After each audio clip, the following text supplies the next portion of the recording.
Hey guys, Psychic Pictures here, and welcome to more Higurashi When They Cry, Chapter 1, Onikakushi. So, let's begin.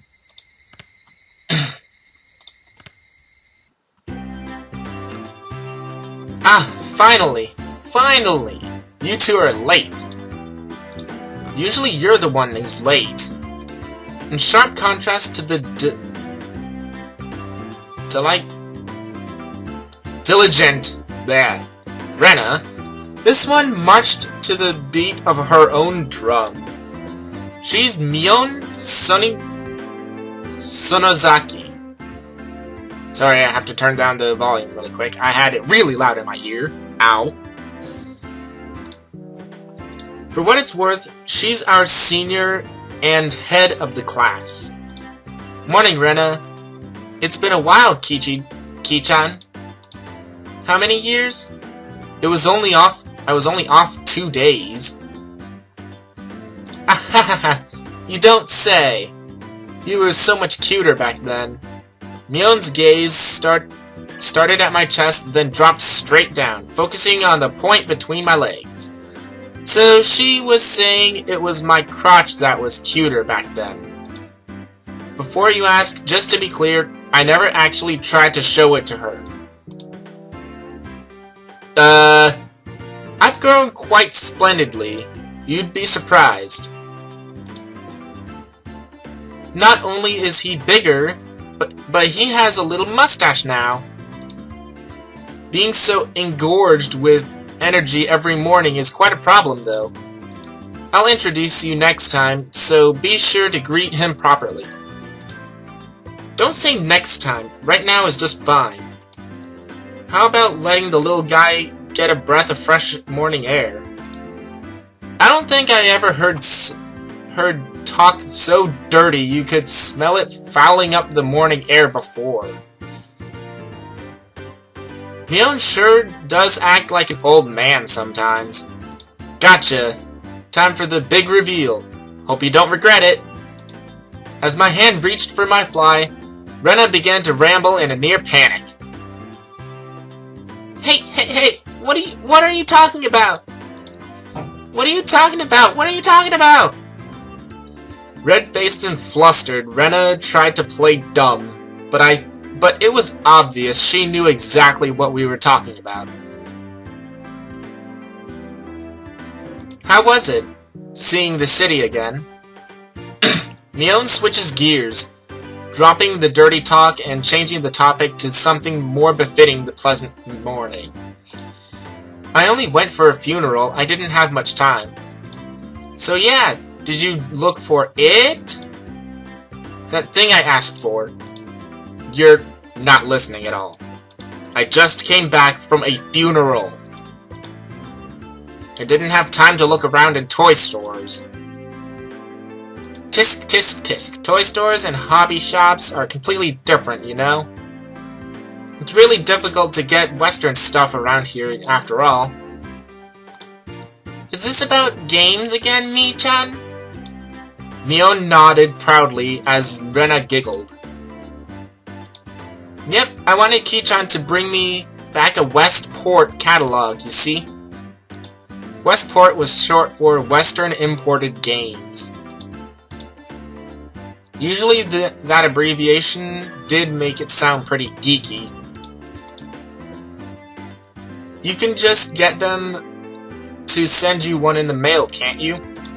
Well, I guess I have to now. I'm going to get another game full of hot action. This time I'd like the game that's easy to understand. Mion is a board and card game enthusiast, and I hear she's collected quite a lot of different ones. According to Rena, Mion's room was kind of become a museum of domestic and foreign games. If there's a game you think I'd understand, let me play too. Heh, of course. If Ki-chan is up for it, I should warn you though, we're pretty tough. Just what I want. I play all sorts of games. I don't intend to lose. Well, then we'll let you in the group this time, I guess. Bristling with joy from head to toe, Rena looked back and forth between me and Myeon. Myeon gave her an affirmative wink, and her expression perked up even further. I thought boys preferred playing outside more, so I figured you wouldn't want to. Rena laughed happily.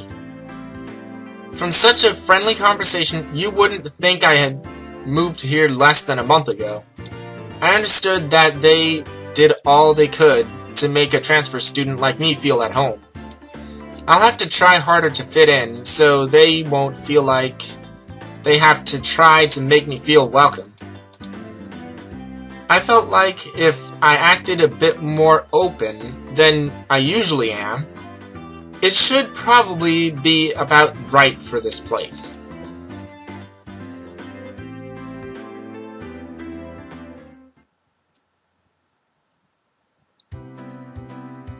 Hinamizawa was a really small village. Not only was there only one school, but there was only one class.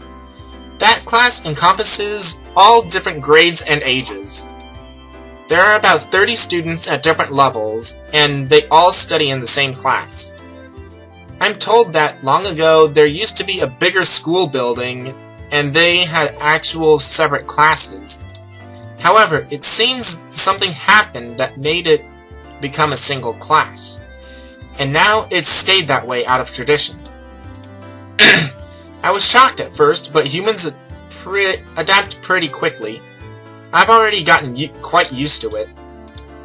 The sound of children playing started right from the morning. With such a lively mood, it felt more like a kindergarten than a proper school, not that that was a bad thing. Myeon, who had been walking in front of us up until then, suddenly let me take the lead, right in front of the classroom door. So I was meant to slide open the door and enter the room first. Heh. Too bad I wasn't going to fall for that again. To think you'd give up the lead here. You meant for this to be a test of my skills. Myeon chuckled and hawked a haughty smirk on her face. What is it, you guys? Step back, Rena. It's dangerous. She's here. Huh?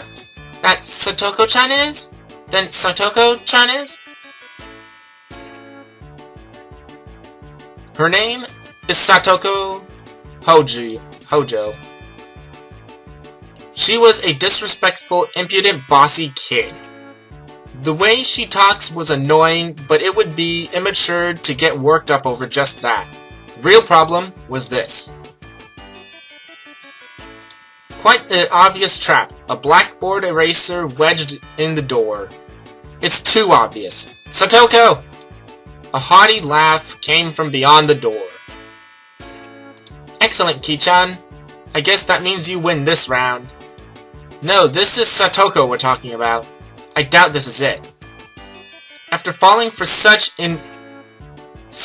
intricate traps since the day I transferred, I no longer let my guard down. Satoko liked to combine a variety of traps. Traps that were simply there to bait you into the main trap. Traps that relentlessly kept coming at you like a sadistic Rube Goldberg machine. The list goes on. As well as being clever, they almost never misfire. When you least expect it, she strikes. No escape, no time to relax. By the looks of it, this eraser is normal. No rocks or anything in it. I took a pretty heavy hit from the blackboard eraser loaded with rocks on my first day. So then why don't you just open the door and let it drop? That's what it is. That's what Satoko was after. Making me focus my attention upward, so as I lifted my hand to the door, there were thumbtacks stuck to the sliding door handle with tape, a frightening trap. A potential and terrifying trap. Potent, sorry. Concealed by using the blackboard eraser. An impressive combination, Satoko. But in the end, nothing more than the trivial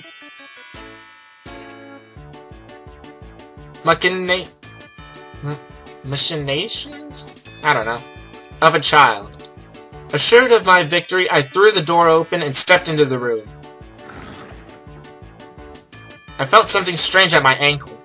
It was similar to the sensation of a jump rope catching my leg. By the time I realized she had me, hook, line, and sinker, it was already too late. I began to fall in an almost picturesque manner. Ki-chan, watch out! Instinctively reacting to Mion's shrill warning, I twisted my body in midair before I landed on the floor. Ow, ow, ow! An inkstone, filled to the brim, was placed right where I had landed. I shuddered, imagining the situation had I landed square on it. My, what do we have here? A fair morning to you, Kichi-san. Aren't we a lively one this morning? Still sprawled in an awkward position, I was greeted by a mocking voice. That was a step up from your usual traps, Satoko. I haven't the faintest idea what you mean. You're quite unlucky this morning. You little... Ow!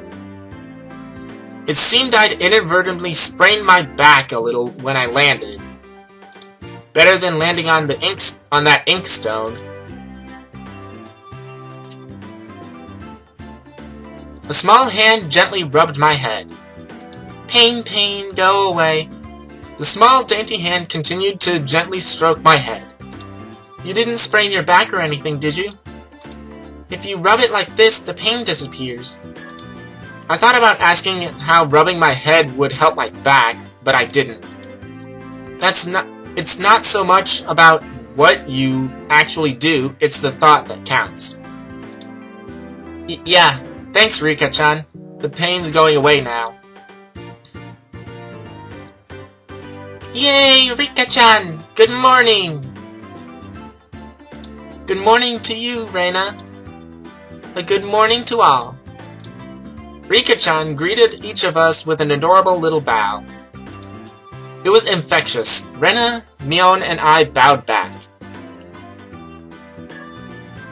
You're such a good kid, Rika-chan. So much better than Satoko.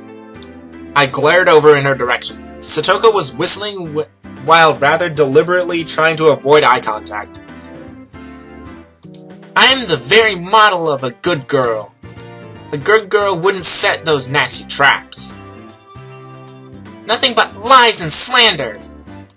Exactly what proof? Poof! I picked up Satoko by the back of her collar.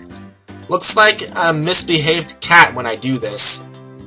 But a cat wouldn't be setting traps. She's much harder to deal with.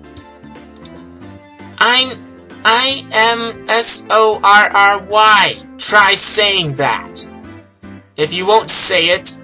I cocked my index finger on my thumb, letting it tremble as I brought it closer to Satoko's forehead. I'm against violence! You don't even have any proof! Just so you know, my forehead flick really hurts.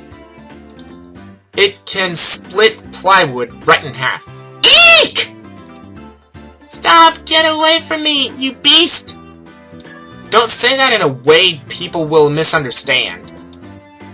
A small hand tugged on the back of my shirt. She's been lonely since you were gone for 2 days. Rika-chan really is just so... How could I do anything more after being told that? I gently released my grip on Satoko, who at this point was on the verge of tears. She still had her eyes clamped shut as she braced herself for the forehead flick.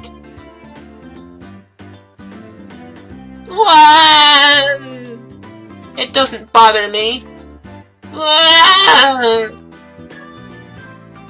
You mustn't cry, Satoko. Keep on fighting. Yeah. Rika gently pelted the head of her prankster friend. You would never guess those two are the same age. I think Satoko could learn a thing or a million from Rika-chan. Next time set an even more amazing trap. Wait a minute. As she observed the scene, Rena's expression grew ecstatic as she began to swoon. Oh, Satoko-chan is crying! So cute! You can't take them home. Huh? But they're so cute! You can't, no matter how cute they are. But just for a bit? It's fine? It's fine? Rena kept a cutesy face even as outrageous ideas spewed from her mouth. According to Mion, that's like the most basic word in the entire sentence. Rena is ridiculously weak to cute things and always tries to take them home. Object or person. Stealing is bad, but abducting people is even worse. Give it up. Then I can just look. Just looking. That should be fine, right? Right? Rena swooned over Satoko's crying form. If a girl ever goes missing in Hanamizawa, I'll be forced to turn to Rena into the authorities. Forgive me, Rena. I'll be sure to bring you care packages when they put you away. The teacher's coming. Quickly, clean everything up. Satoko, that inkstone is yours, right? Just from Mion's single statement, the entire mood of the room shifted back to normal. The inkstone was bad, but the thumbtacks stuck to the door handle were an even bigger problem. I pulled the tape off carefully, making sure not to skewer myself. Even though Satoko was the one who set it up, everyone had to pick up after her. By the time the teacher entered the room, the bedlam from before had been neatly tidied up. And I think this should be where I ended off. Wait, where am I? Where do I go to? Okay, menu. There we go. Save. Save data? Yes. There we go.